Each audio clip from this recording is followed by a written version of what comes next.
Hello everyone, and welcome to the grand unveiling of the first Frost Guide of the new expansion from me for PvP. I'm going to be doing things a little differently this expansion. When the raided season comes out, I'm going to be making a Battleground Blitz and Raided Battleground video, and a different Arena and Solo Shuffle video, so you can have two separate videos tailored to your bracket needs, whatever one you're going to play, and you can watch both if you want to. But I know that's not good enough, because right now you guys have a lot of questions. And you guys need some information in PvP. Stuff is out. BGs are here. Gear can happen. Right? You need some answers. So I'm making starter PvP guides for every spec that I can understand well enough to provide information to you guys. And those are going to cover the new talent reworks, the new hero talents and how they amplify those new talent reworks, gearing and what gear you should grab to make yourself the most powerful with whatever build you're running, and rotation, so you know how to play all of these new builds that are coming at you like rapid fire. If that sounds enticing to you, then let's get into it with all the new starter PvP guides for the new expansion, courtesy of Flarkness television. Let's do it. Starting with talents, starting with Frost talents, and we're going to start with the Endless Winter build. Yes, I continued to give them silly fantasy names, so you could ask questions or comments on my YouTube comments or my Twitch stream, and I'll know exactly which build you're talking about from the silly fantasy names that I give them. The Endless Winter build stays intact. People loved this build, and I think for a very good reason. It is extremely powerful, but of course it has some changes now that the expansion is fully out and the hero talents are out, so let's talk about it. First of all, very important, the entire top half of the talent tree for Frost is always going to be the same for effectively every build that you ever see. They're just standard abilities or modifiers like Frost Strike damage, Howling Blast damage, and then the entire pillar package is completely non-negotiable. Having a 45-second pillar instead of 1 minute pillar is perfect because it links up perfectly with Strang. It makes you have to wait less time for getting that Dead of Winter Remorseless stun, because Remorseless Winter is a 30-second cooldown, and you could either wait till a minute or you could wait till 45 seconds. And then it, of course, synergizes extremely well with the talent that we now have to run. Absolute Zero. You have to run this in every Rider build because of the Capstone Apocalypse Now. This comes from Frostworm's Fury, and it summons all 4 Horsemen, which is insane because those guys are awesome. They buff you. They do damage. They do rot damage. They do undeath damage. They do Trollbane's burst damage. They give you a D&D mod to all of your abilities, which is haste and more damage. It is insane how good these things are. So, of course, you want to call all 4 of them, which means, of course, you need Frostworms. But why would you have a 3-minute cooldown Frostworms when you can run Absolute Zero, cut the cooldown in half, and give you an AoE stun? And the AoE stun, obviously insanely valuable in PvP, has been run multiple expansions, and now you get it. And you get it hyper juiced up because it also summons your entirety of your hero talents. So you grab effectively all of this top half of the tree in every build that you'll ever see, and you're going to grab Absolute Zero. And effectively every build you'll ever see. I made exactly one without it, but any Rider build you will ever see has to run Absolute Zero, of course, because of Apocalypse Now. Very cool name, by the way. Okay, so that's locked in. All of this stuff up here is locked in, so it's only the bottom of the tree that defines what build you're running, and of course the hero talents you pick. So now we can talk about that, now that the disclaimer is over with. The left side is effectively as non-negotiable as the rest, because it's just too dang powerful. Arctic Assault gives you a Glacial Advance. You fire through your target. That does a huge chunk of damage, but it also applies a Razor Ice. AoE, because that's what Glacial Advance does. It applies Razor Ice. So does Avalanche, giving you 2 ways of applying Razor Ice without even having to have the Runeforge on. So a staple of my Endless Winter build is that I don't even run the Razor Ice Runeforge. I run Stoneskin Gargoyle and Fallen Crusader. This allows you to get 3 Runeforges active all the time because I don't run Shattering Blade, which means the Razor Ice that you apply stays on them, and it refreshes the stacks every time you apply a new one, which comes from Rhyme Procs and comes from Killing Machines, and you'll have enough of those to keep the Razor Ice on them perma. Razor Ice, of course, giving you 18% when buffed by Unholy Bond frost damage. And if you never take this off, that's perma 18% frost damage, which effectively buffs every single ability you have, because even your hero talent does Shadow Frost damage from things like Trollbane's Icy Fury and Undeath. These things are Shadow Frost damage, which are in turn Frost damage, which means they're buffed by Razor Ice. So your entire toolkit is buffed by Razor Ice, and you can have all 3 Runeforges active all the time.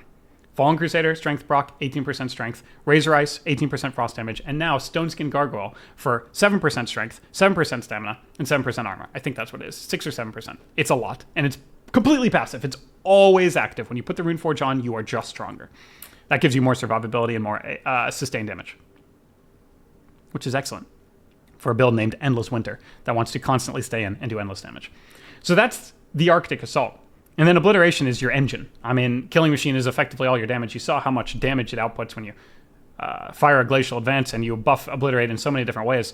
And your engine is effectively just using Frost Strike, then Obliterate, or Howling Blast, then Obliterate if you have a Rhyme proc, because each one of those alternate abilities generates a Killing Machine that you spend with Obliterate. Back and forth, back and forth, back and forth.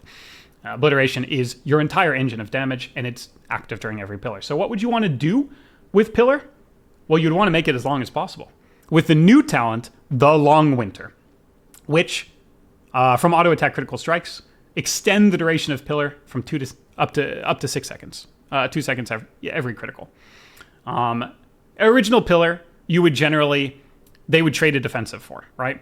They would give you like a 10-second defensive, a 10-second duration defensive, and you would effectively have your damage walled off, and then at the end of their defensive, you would start chunking them again, but then right then you would run out of steam. Now that no longer happens. Now they've lost their defensive, and you started chunking them again, and then you continue to do that for an extra 6 seconds, right? And it is completely absurd, because there's no real way to trade favorably into that. Not only does it give you all of those additional really high impact globals, but it also shortens the time between pillars. If your pillar is longer duration, that means you're spending less time in between pillars, right? Because the cooldown goes right when you press it, not when the pillar ends, right? So the pillar cooldown is going while your pillar is active. The longer you make it, the less time in between pillars you have. This is extremely valuable because it makes people now unable to trade favorably. Even with your ultimate weakness, Disarm, if your pillar lasts longer, that means you have more pillar that isn't disarmed. It is a extremely powerful tool, and the entire line to get there just benefits it. Smothering Offense gives you auto attack damage, which doesn't do much. I mean, it's auto attack damage. It's a tiny little bit of chip damage. It scales with Permafrost, because the more auto attack damage you have, the more survivability you have, and a little bit of self-sustain is not bad for DK. You know you need that more than ever. But it also does something way more valuable, where it increases your Icy Talon stack maximum from 3 to 5. Icy Talons gives you attack speed, and attack speed does a lot more than just attack damage, because, of course, gives you more auto attack damage, but then it also increases the rate you could auto attack, which gives you more auto attack crits, which gives you more Icy Death Torrent damage, and that does a good chunk of damage every time it procs. And then it gives you more accessibility to the Long Winter, because the faster you're attacking, the more auto attack crits you can get, and the more Long Winter value you can get, giving you that 18-second pillar every time. Furthermore, auto attack speed gives you more Killing Machine procs, and Killing Machine is your entire engine of damage. So this entire package gives you this way of doing more damage inside Pillar, but also outside of Pillar, and stops Pillar from having much downtime at all. And this is all that new Frost is to me. I mean, this is what makes Frost so extremely fun and good again. So no wonder it's the first build I'm recommending to you. Finally, you wrap things up with Avalanche. We already talked about AoE Razor Eyes. Of course, you're going to run that. A little bit of extra Howling Blast damage. You'll notice I got rid of Cryogenic Chamber. I got rid of 1 Cryogenic and 1 Icebreaker from the old Endless Winter build to go into Absolute Zero, because it's required. Cryogenic is absolutely gone from all of my builds. The only reason this thing was kind of naughty is because Frost Fever had a huge PvP plus mod slapped on it. Not a negative one, a plus positive mod. So it did way more damage in PvP, which means Cryogenic would do way more damage in PvP. That has since been removed, so this talent has been removed from my heart. And that is our first build. Now, we'll talk about Rider of the Apocalypse for a little bit here. We already talked about how good Frostworm's Fury is. It shoots an AoE stun, summons all horsemen, and saves you a global. You no longer have to D&D in your opener. A dead global, completely worthless global, because Mograine will throw out a D&D for you, which gives you the benefits, giving you strength, haste, and cleaving strikes, of course, right here. And that will give you Obliterate, Cleave right off the bat in every go from pressing your AoE stun. So your rotation is going to actually be a lot easier, which I'm going to show you at the end of the video. But then furthermore, you have incredible tools like massive mobility from Death Charge. This is just a sprint coupled in with your Death's Advance, which you have 2 charges of. Massive wall from Pact of the Apocalypse. This is a 20% damage reduction. I didn't actually know that in my pre-patch. This is 5% stacking 4 times. This is 20% damage reduction when you have all your horsemen out. That's a huge wall. And just gives you a ton of extra survivability. Wow. You get strength mods inside and outside of Pillar just by spending runes, which you'll do all the time because you want to stay in. So you just get strength mods, which just coupled with enduring strength. You have strength inside pillar, outside of pillar. You're always doing damage. Undeath is a rot tool, which really benefits dual wield sustain, which means if you're doing more damage sustain wise and you have a rot tool, then you're always maybe just keeping them low enough to finish them off with a big killing machine proc, or your next pillar that's coming up faster than they understand is even possible. Obliterate Shattering Trollbanes ends up being a huge chunk of damage because this will show up in your damage breakdown way higher than you expect. This thing just pumps. And it puts on a little slow in case you didn't have them slowed at that exact moment. You put on a little slow before your next Chains of Ice or any other slow you have like Blind, Frostworm Stray. Furthermore, because this is a sustain build, of course I ran Fury of the Horsemen because spending Runic Power, which you'll be doing because you'll be spamming Frost Strike, especially alternating it during Obliteration, you will get longer Horsemen and you can see all the things they do. Damage, strength, mods, everything you could possibly ask for. You want these guys out for as long as possible. And you can extend to the huge Apocalypse Now go outside of your own pillar, making your pillar end, but your damage not end. And that's the whole purpose of this video. I think I've said it 6 times. It should be locked in to your head now. Then you just have some damage modifiers, Obliterate, and Frost Strike, and Diseases, and you're done. That, my friends, is the Endless Winter build. And yes, personally, this is the build that I will be running right off the bat in all forms of rated combat. The first time I push a solo shuffle, the first build that I will try is this one. That is true. And I'm really high on it. But it doesn't mean it's the only one. There is a ton of different builds you can play in a ton of different ways. So at the end, I will talk about the left side because, actually, crazily enough, it's the same for all of them. So it will be the last thing I talk about. But first, let's go on to the next build, cryoreaper. Thought that was kind of cool, cryo, chill, and then reaper, deathbringer, scythe. Okay, fun. Cryoreaper, there it is. So we have the cryoreaper build. Effectively, I still run this with dual wield, and I still run it with haste crit. We'll talk about gear in the next section, so don't worry about that quite yet. Because I just understand how cool it is to put a 45-second go together, where you have the pillar and the string, add Reaper's Mark to it. So they have to press everything during Reaper's Mark, because you can stack up those stacks so quickly as dual wield. And they're going to be like, well, I got to wall this, because otherwise it's going to hit me for 3 million. So they're going to use the defensives. And then for you to still have another 10 seconds of pillar after that. What do? Right? They see big AoE damage. They see the huge go. Your Remorseless Winterstun goes off. They trinket wall. The Exterminate's going off. That chunks them. They're like, okay, we have to use buttons here. And then all of that ends. And it's like, whew, the dust settles. And then you have 10 seconds of pillar left. What? That's bad for them, right? So I still use the Long Winter build for Deathbringer. In fact, it's almost effectively the same build. I actually just take out Absolute Zero. This is just a grinder, 45-second grinder build for me, where every 45 seconds you can do limitless damage in the first 5 seconds of pillar, and then a little less than limitless damage for the next 13 seconds of pillar on every Exterminate go. You don't even need, you can just Remorseless Winter AoE stun them. You don't need this, which means you get an extra chunky Howling Blast proc every time you have a Rhyme, which you want to press because it generates a killing machine during Obliteration, so Rhyme procs are good. And then you have both an Inexorable and Murderous Efficiency, allowing you to get the Rune Gen during every pillar, because consuming killing machines give you Rune, and you get a lot of killing machines during pillar. And an Inexorable, which is just an additional hit, little hit on every Obliterate. This is probably the only thing you could drop if you wanted to do something like this. If you're just obsessed with Absolute Zero, I will always give you options. If you say, no, I need the 3-second stun into 2-second stun idea instead of just the 4-second stun. Remember, that's only 1 extra second of stun, but it's more reliable because the Absolute Zero comes out instantly. If you're locked in on that playstyle, you don't have to sacrifice it. You can actually just do things like this. You can go into the Absolute Zero, or you can do this. This gives you obviously a little bit more damage, and this gives you a stun. It's so simple. You're choosing between either a stun or a little bit more damage. Is the damage crazy? No. Is the stun absolutely required? Maybe not. But no matter which one you feel like you need, you can run. So I'll just give you that information. But the real question mark here is, what the heck is Deathbringer? Why is it so good? Well, first of all, it's a 45-second cooldown, which, as you know, pairs up with everything. So right off the bat, it's worth trying for Frost because it pairs up with everything. It applies a Reaper's Mark to them. And effectively the goal here is to get this to 40 stacks as quick as possible by dealing Shadow Frost damage, which you get all sorts of from this tree, which we'll talk about in a second. And then critical strikes, all right? Critical strikes give you more Reaper's Mark stacks. And if you can stack it fast, that means right in the beginning of your pillar, where you have everybody stunned, locked in, about to get silenced out, right? Because you have that 45-second string as well. You will have the Reaper's Mark blow up in the form of Exterminate, where it does a bunch of damage, and then the next two Obliterate that you spend summon these massive scythes. God, the flavor is so cool. The class fantasy is so cool.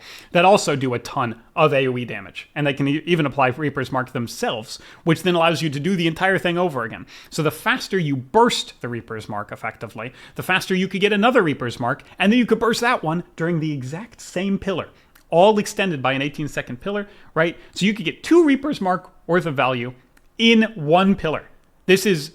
All of this requires a defensive cooldown. And if you get all of the team's defensive cooldowns the first time you do this, well, guess what? Those defensive cooldowns that they just used are not going to be back up in 45 seconds. That's not how the game works. So having a fast bursted Reaper's Mark turn into another Reaper's Mark is effectively a win condition against any team in the entire game. It is so hard to deal with. But you get all these like extra sources of damage, Wave of Souls to Shadow Frost damage. You get a nice wall. This is nerfed in PvP. It's 1%, not 2%. So it's effectively a permanent 5% wall to magic and physical damage. Not terrible. There's, again, the crit, right? And it gives you Rime, Howling Blast that deals Shadow Frost damage. So you get that big Rime value. So when you press that Rime, you're going to get the Shadow Frost damage to burst your Reaper's Mark faster. And it's going to hit harder because if you went down the Icebreaker route. Big, chunky Howling Blast, Shadow Frost. Pretty cool. Pretty flavorful. Reaper's Mark exploding, dealing more damage is nice. The Soul Reaper probably will never get too much value, but if you keep them low during all this, it's passive, so getting a Soul Reaper passively, that could also blow up and just keep your never-ending chunky damage globals coming. That's not bad. Getting an extra physical damage wall, also not bad. And getting a Reaper's Mark cleave, not bad either. When you choose this node, you always grab the one that says Reaper's Mark. Does 10% more damage and empowers an additional Obliterate because this is the burstiest version. The other choice is not even worth anything. You do not want to lower the cooldown of Reaper's Mark because then it does not sync up with your pill anymore. So let me lock this in for you. Painful Death, always. Always. If you're running Deathbringer, go to this choice node first and make sure you chose the right one. Painful Death. Never look at the other one. It is completely worthless. Dark Talons is very cool because it increases that auto attack speed mod from Icy Talons even more. It can get up to 7 now. And you can see that's another reason why having this whole auto attack package is actually good on Deathbringer too, because you can get that all the way up to 7. And, that just gives you even more Killing Machine procs, even more auto attack damage, even more permafrost healing, even more access to long winter. And gives you Shadow Frost damage from your Frost Strikes. And all of these forms of Shadow Frost damage, they'll probably get some minor value from like Shadow damage mods and PvE somewhere. I'm sure there's something. But really what they're doing is they're just stacking up Reaper's Mark stacks as fast as humanly possible, which again, blows up Reaper's Mark during the beginning of your pillar and gives you a chance to summon yet another Reaper's Mark that'll blow up again. And when that happens, God help them. And then finally, I went Death's Messenger. You could probably go this as a little bit of a caster reduction, like if you're queuing into wizards all the time and you just want to give them a little bit harder time of getting their casts off, you can run Expelling Shield, but Fast Lichborn is actually good into casters too, because generally casters have CC, and Lichborn immunes that CC, like Polymorph and Fear. In the Raised Dead cooldown reduction, I don't know. It gives you a tiny bit of extra damage. Woohoo! Okay. So that's the Deathbringer version of the build. Now finally, as I promised, we have something that doesn't run the Long Winter. And this build will run Haste and Mastery. We'll talk about that in the gear section. Gear needs its own section. But you get rid of the auto attack mods here because maybe you don't want to go any crit at all. You need crit to make Long Winter work. You do. So instead, you want to go full Haste Mastery and you want to go full all in to this 45 second and then 1 minute 30 second go. Rider does perfectly with that because again, Frostworm's Fury is 1.5. Pillar is 45. 2 times 45 is 1.5, right? That's just how that works. That's math, right? So your first go is absolute 0 pillar. Your second go is pillar. Your third go is absolute 0 pillar. And you use this build that I've created to get as much damage in both the 45 second and the 1 minute 30 second variant as humanly possible. It is crazy. And I'm going to show you that on the dummies. But effectively, you drop this Long Winter pillar package and you just say, nah, I'm just going to do the standard pillar as much damage in a short period of time as humanly possible. You grab things like Chill Streak and Icebreaker, and Absolute Zero Still. And this stuns them in a Chill Streak. The Chill Streak itself does about 3 million damage in a global. And then the Icebreaker makes every rank proc hit really hard. And every single ability you press during this 45-second or 1 minute 30-second go is monstrous. And you run it with two-handed weapon, and you run it with Haste Mastery. So you have all the Mastery again to give each one of these obliterates hitting even harder. And effectively what you do with this build is you just say, every single 45-second go is going to be Grip Line, Remorseful Stun, Chill Streak. So you have the AoE stun plus a 70% slow. Or it's going to be Grip Line, Absolute Zero, Remorseful Stun, Chill Streak. And then you have the Absolute Zero, Rider Burst, Cleaving Strikes, baked into your rotation. Chill Streak, bouncing back and forth. Every obliterate cleaves. They're all 70% slowed. They're stunned, they're silenced, they're AoE slowed. It's very, very difficult to deal with. I have played all three of these builds in skirmishes so far, because arenas are not out. Played in some actually good players. Thank you, good players, for helping me test this stuff. And it's very simple. This is the burstiest. Like in the shortest, out of the three builds, in the shortest amount of time, this is the burstiest version of the build with two-handed frost, big obliterates, big cleave obliterates, Chill Streak bouncing. It's the burstiest build. Endless Winter is the most sustain, and Cryoreaper is hard to pin down on what it's the best at. It's a bunch of everything. It's bursty, it's sustain, it's a little bit of everything. It's like a torrent of weird, hard for them to deal with cooldowns, where Cryoreaper says, you have to kind of wall Exterminate, but you have to wall my pillar damage. Well, you have to wall the long pillar damage. Okay, Exterminate's back up, you have to wall that too. How do you deal with all of these different things that you have to deal with, right? Weak auras don't help you against Cryoreaper, because it's like, and they're just going to keep telling you weak auras. Pillar, oh, okay. Exterminate, oh, crap. Pillar again, oh my god, what do I do? Right, so Cryoreaper is that, in a nutshell, whatever you call that. Endless Winter is sustain, and chillbreaker is all-in burst. All-in burst. It's just, I'll show you all three on the dummies, but there you go. There's the builds. I know, that took a while, but I explained things thoroughly for you. If you hate it, I'm sorry. If you like it, thank you for liking the weird things that I do. Gear. That's important, right? Gearing is very doable. Extremely doable. And I'll actually make this section very quick and very painless. Here's how you gear your DK right now. Grab every single haste piece you can. What that means is when there is a choice between haste and crit and haste and mastery, just grab haste. You have haste necklace, haste shoulders, haste cloak, haste chest, haste bracers, haste waist, haste legs, haste boots, haste ring, haste trinket. And yes, you will definitely run insignia over badge, because badge is a 1 minute cooldown and you don't have 1 minute cooldown pillar anymore, so that makes no sense. Put on the insignia. Okay, so now you have all the haste pieces. If you want to run exactly Endless Winter or Cryoreaper builds with the Long Winter package, you need crit. It says it right there. Your auto attack critical strikes. How do you get the crit? You take that entire base haste set that you had, and you add a crit ring instead of a mastery ring, the crit helm instead of the mastery helm, the crit gloves instead of the mastery gloves, and both of the crit dual wield weapons. And again, you put Rune of the Fallen Crusader on one and Rune of the Stone Skin Gargoyle on the other, because all of my builds get Razor Ice for free from the talents, and none of my builds remove them from Shattering Blade, because I think it's awful. I think it's awful because it removes all of the Razor Ice damage, costs a talent point, and this is nerfed in PvP. It's not 115%. It's not. That's a lie. That is 57%. That is not what that says, right? So that's very important. You are doing 50% more Frost Strike damage, but you're expending all your Razor Ice stacks, 18% to everything, including your huge chunky Obliterates, which hit way harder than Frost Strike, by the way. Obliterates just hit harder, especially if you have a two-hander in your hands. And you're losing a Runeforge.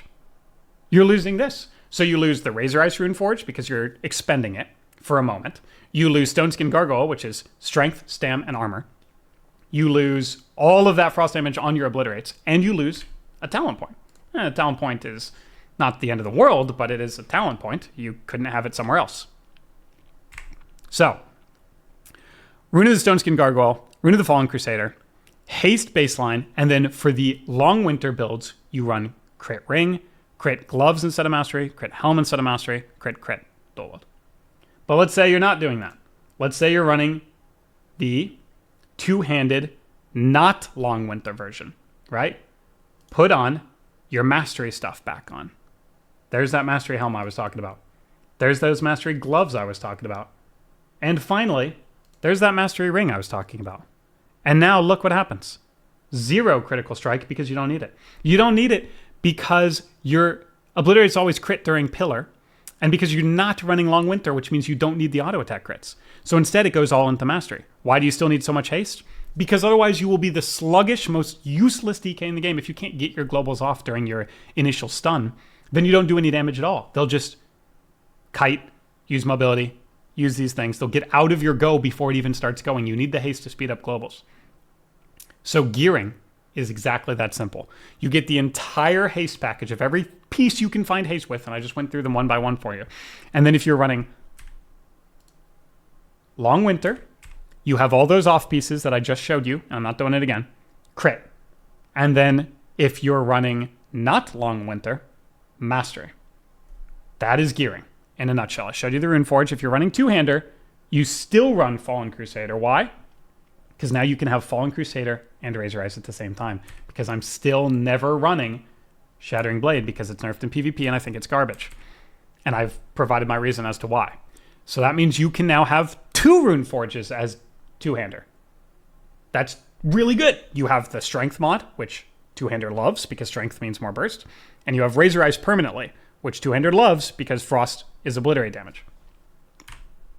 That's your gearing.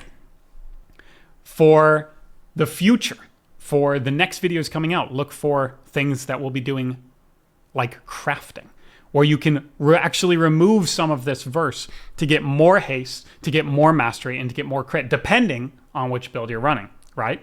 And I think it's pretty obvious what you'll want based on if you're running Long Winter or not.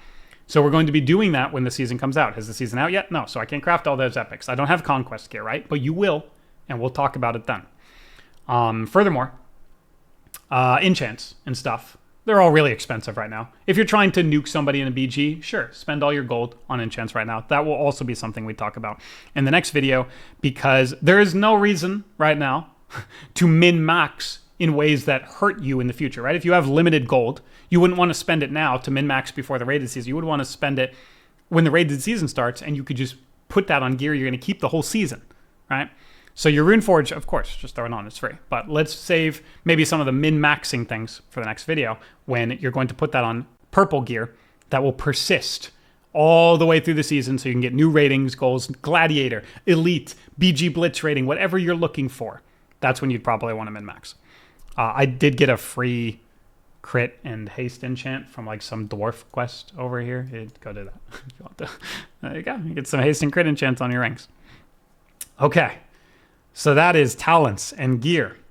Now I'm going to take a brief moment. The reason I wanted to talk about gear is because it perfectly links up with all of your the three talents trees builds that I talked about. Each had their own gearing strategy, right? So now I can finally go back and finish general DK talents and PvP talents that are the same for all of them. Whew. The general DK talent tree has you effectively going into some mobility, some survivability, and then Holy Bond every time, and then the same capstones. All of this is just required. It's your abilities, IBF, Death Strike healing, AMS, fast AMS, bigger stamina. Permafrost has a lot of value in both of the dual wield builds. You could do something like this if you're playing with a priest or something that has absorbs for two-hander. Double chains is a monstrous peel and a way for people to not get away from you. You have your kick.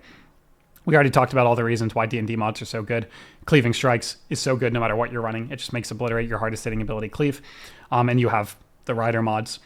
6% more damage to 6% more damage. And Holy Bond I talk about ad nauseum. Zone is just a massive spell reduction, right? Against all wizards, you just drop this down. Against almost everybody has magic damage, from Demon Hunter to DK to Ret Paladin. They all have magic damage. You drop the zone, absorbs all that.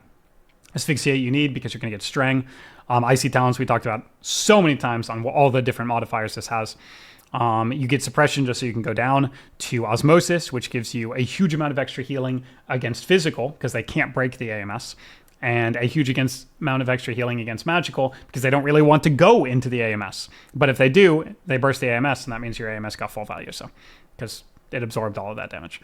More strength is non-negotiable. Null Magic is probably still better than any of the other capstones because they're all worthless or nerfed. Vestigial Shell is nerfed very heavily. Unyielding Will, you don't want to increase your AMS cooldown. That's something you would never want to do. So even though this is nerfed, you probably still use it because it's just totally passive value.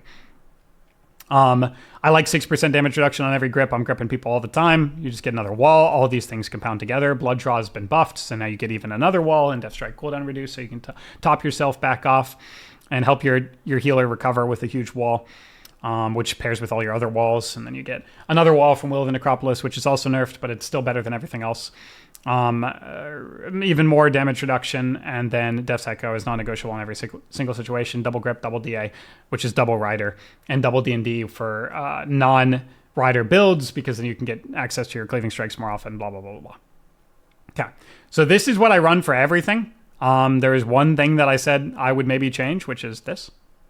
But that's what I run for absolutely everything. It's just this locked in. You'll have links down below. Finally, PvP talents, I also run the same 2 for everything, and then there's a variable third. Dead of a Winter, talked about it 80 times. It's your Remorseless Winter stun for 4 seconds. 4 seconds is a huge amount of time in the current iteration of the game, with a lot of CC and stuns reduced in how long they last. So 4 seconds is long, and it's an AoE stun. Frost DK cleaves. Frost DK loves AoE stuns. String, 45-second cooldown. Do you need Asphyxiate? No. You have 1 or 2 AoE stuns, and every single Frost build, generally 2. Almost everybody's going to play with 2. If you play with 2 AoE stuns, you don't need a third stun. Instead, you could have something off the DR. You stun, silence. 4 seconds, 45-second cooldown, long range, silence. So disruptive to healers. Very difficult to deal with. No, you would not take a third stun over that, ever. And then finally, you have a variable third. With all the ways of staying in, Bloodforged armor could actually probably be decent now, because we have tools to stay in. So maybe a Death Strike actually keeps you around against Fury Warriors that are going to be everywhere, and Feral Druids that actually are going to be everywhere too. Bitter Chill is really nice against casters. The refreshing Chains of Ice is fine, but reducing their haste is really good, because casters need haste, and early season they don't have a lot of haste. So if you can drain all their haste, then they can't get their casts off, and they're really sad about that. Dark Sim is always going to be that crazy tech where you sim a clone and you're super happy and you win the game by cloning their healer. And then Delirium is really good, as always, into mages and monks. And it's even better now, because mages and monks got even more tools from their hero talents to keep moving. So mages and monks, Delirium. Death Chill, I think, is trash. Delirium, mages and monks. Bitter Chill for all forms of caster. Bloodforged armor for double physical melee cleaves. And Spell Warden is just a kind of nice overall effect. You can use it on teammates to immune their incoming CC. That's fantastic. You can use it on teammates to give them a wall against magic, against wizard cleaves if they're not going you and they're going them instead. You can even use it on yourself and just have a 10-second reduced cooldown on MS, which means more CC prevention and more damage prevention. And there you go. Okay, so now we're going to talk about rotation. We're going to do the rotation for all 3 talent builds, Endless Winter, cryoreaper, and chillbreaker. And first we're going to start with Endless Winter. So remember, put on your dual-wielded weapons with crit package so you can get that long winter value. Then, how you're going to do this is you're going to remember that Apocalypse Now is insanely important, because it gives you both all of your riders, but also your D&D value. So you do not need to press D&D in your opener, which means your opener looks like a grip blind. So you grip a healer to a DPS and you blind them both, right? If you can grip the other guy in, or the other guy's already in, then you could blind all 3. That's a triple blind. Then you're going to press Remorseless to get this building up. Then you're going to press Absolute Zero, which will stun them and lock them all down. So anything you press now, doesn't matter if it breaks the blind. The Remorseless Winter setup will not break the blind. So Grip Blind, Remorseless Winter setup does not break the blind. Now the Absolute Zero comes in, shatters all 3 of them with a big stun. Then Pillar, Empower, both at the same time, because they're off the global. So you roll your face across Pillar, Empower, and then a Howling Blast that is going to be infused with a Rhyme proc from your Remorseless. And that's going to generate a Killing Machine proc, and then you're going to start obliterating, right? And that Obliterate is already going to have the D&D mod, because your Frostworm's Fury that you pressed before that summoned Mograine, which put down a D&D that you get access to. It also gave you more haste, and so does Empower. So you have a lot of haste to get through these initial globals where you go Howling Blast, Rhyme proc, obliterate, Frost Strike, obliterate, Howling Blast, obliterate, Frost Strike, obliterate. And you keep doing that back and forth using the Rhyme procs and the Frost Strikes to generate a Killing Machine, and then the Obliterate to spend it. And you never do that out of order. You would never spend an Obliterate when you don't have a Killing Machine, or generate a killing machine when you already have one, right? So killing machine spend, generate. Killing machine spend, generate. And this is how it looks. So you walk up to people. You grip. You blind. You remorseless. Absolute zero, pillar and power, howling blast, obliterate. Howling blast, obliterate. Frost strike, obliterate. Howling blast, obliterate. Frost strike. You see how easy it is. Obliterate. Frost strike, obliterate. Frost strike. Look, my pillar is still going, by the way. Howling blast is still going, by the way. Obliterate. Obliterate, because I had another one to spend. Look at this. 15 stacks of undeath on these bad boys. Look at the damage. Unbelievable. Obliterate. Howling blast. Frost strike. And now you've run out of pillar. Okay. So during that, you got insane obliterate damage, which is actually higher than it looks because you have obliterate and obliterate offhand. These are both from your obliterate, of course. Then you have that stacks of undeath, which just stacked naturally by my rotation. Then you have every obliterate also bursting at Trollbane's Icy Fury, doing a huge chunk of damage. And then you have all of your guys doing damage. You got the Icy Death Torrent. You can see my pillar lasted the full 18 seconds, as I promised, because of the gearing and the build that I put together. And that's what it looks like. The pillar goes on and on and on. You continue to do unhealable damage. Your undeath starts building up and building up and building up. It's starting to tick harder and harder. Your Trollbanes are starting to come in on every single obliterate. That also fires a Glacial Advance. That is nuclear, and that is the go. Okay. So what about cryoreaper? Well, I can't really change it right now, which is a little frustrating. But we'll go over it. It is the exact same build. But because you don't have the Apocalypse Now Rider giving you D&D, you actually have to throw down a D&D in those setup globals in the blind. The other thing is you have to fire off a Deathbringer ability, which you have to fire off while you're throwing out the pillar and power, because the pillar and the power are off the global. So you can do all three of those at the same time. You could make a macro for this. I kind of like having them all separate. But if you're struggling, macro and power to pillar, and then pillar Deathbringer at the same time. But as soon as my ability comes back up, I can show you, and it looks like that's coming up in 6 seconds. So remember, same exact thing, grip blind, but you're adding remorseless and D&D to that setup. So I'll show you one more time. Okay, cryoreaper. There it is. You can see the new ability comes on my bar. I throw it right there on T. So we are going to grip, blind, remorse, but now we have to D&D. Then we can pillar and power and Deathbringer. And now watch what happens. We stack that up to 40, you can see, and boom, it blows up. And you just get a huge chunk of damage. Wow, oh Jesus. That is a huge chunk of damage, yeah. And then your D&D probably falls, so you'll need to generally reapply another one since your pillar and your killing machines last so long. But you have 2 charges of D&D, so it's not a problem at all. And yeah, so in this build, you do have to use 1 extra global for D&D during the blind, and 1 extra global for D&D after, or for Reaper's Mark after the stun applies. But what that gives you is this. Reaper's Mark, Exterminate, Wave of Souls. That's all from your hero talents, and it's your first and third damage, and one of them hit for 3 million. Normal. That's a 3 million normal right there. That's pretty sizable. And that, of course, is your build. So now, finally, we'll talk about the chillbreaker, and while we're waiting for my cooldowns to come up, remember, this is the build where you say, okay, I'm going to put on a 2-handed weapon for the most upfront damage I can get. And because I'm doing 2-handed and I don't have that dual-wield auto-attack package, I no longer need crit. So I get first mastery instead of crit, first mastery instead of crit, and finally, where's that ring? First mastery instead of crit. Now, I have a huge chunk more frost damage, which will really add to the on-demand damage of this setup. Then, I'm going to switch over to Chillbreaker, and I'm going to get my absolute zero back, freeing up that global from D&D. But instead, I'm going to use that global for Chill Streak, which is going to give a bouncing 70% slow worth of damage during every single obliterate chunk.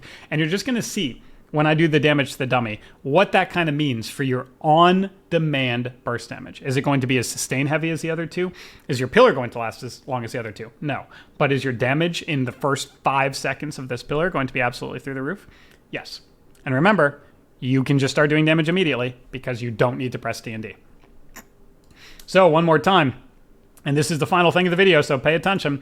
Grip, blind, remorseless, Frostworm's Fury, Pillar and Power, Chill Streak, Howling Blast, Obliterate, and watch the damage. So, grip, blind, remorseless, Frostworm's Fury, Pillar and Power, Chill Streak, obliterate. Frost Strike, obliterate. And now watch the damage come. Obliterate. Oh boy, here it comes. Almost to the 2 mil, even with the setup globals that actually don't do damage. So that's a 3 million, 2.7 million Chill Streak press. I think I've gotten higher. Probably a lot of them didn't crit. That's just completely up to fate because you don't have any crit chance. Don't have a lot. You have AoE obliterates hitting for, 800k. Pretty remarkable. The Conquest Gear is going to even bring it up. And then you still have all of the extra chunk damage from all the rider stuff. So you have everything doing huge hits all at the same time as this build. And the spike, I think I've hit this up to 2.2 million DPS. And you do less when you do the fake little grip line go on the dummies because it starts up the counter of damage per second sooner, but you're not doing any damage with blind or grip because they're not damaging abilities. So if you take that out and you say, oh, I've practiced that enough, let's just see how much raw damage it does, you can actually get up to 2.3, 2.5 million DPS on these silly little PvP draining dummies. Of course, you're not doing 2.5 million DPS in a PvP situation, but even with all the damage reduction mods and all of these things, if you could get a perfect setup, you can see how very, very, very difficult it would be to heal through you and your teammate. Whew. That's rotations. There's one thing missing from all three of these, A-Bomb Limb. A-Bomb Limb is not a damaging button anymore. It is not. It itself does extremely little damage, and it doesn't generate Rhyme procs for those huge icebreaker hits for free. It doesn't even give you rune generation anymore. All it does is grip and do damage. So if you got a perfect go, this is so simple, and this is completely true. If you got a perfect go, grip, blind, and they're all locked in a Frostworm's Fury, and they're not moving, Limb is a wasted global there. But if you need to yank somebody else in to kind of herd them together because they're doing what they can to get out, but you see somebody right next to you and you have no grips, but you have a limb and you can yank them in and then blind, you can throw in the A-Bomb Limb as a herding tool. Is it a damage tool? No. Is it a resource gen tool? No. But it is a herding tool. So it's not a part of your perfect, pristine, crisp damage rotation, but it is oh crap, he got out of this, but I can limb him back in and then blind AoE stun. It is a extra answer for mobility or options like that to herd them together. That is, I think, the best explanation that I could ever possibly give for the Abomination Limb button. And there you go. There it is. Frost Starter Guide. It gives you every single piece of gear that you should buy, depending on which builds you want to try, the builds that you could try, and the way to play them. I hope that helps. I'm so excited for the rank season to start, and I will see you in the next one.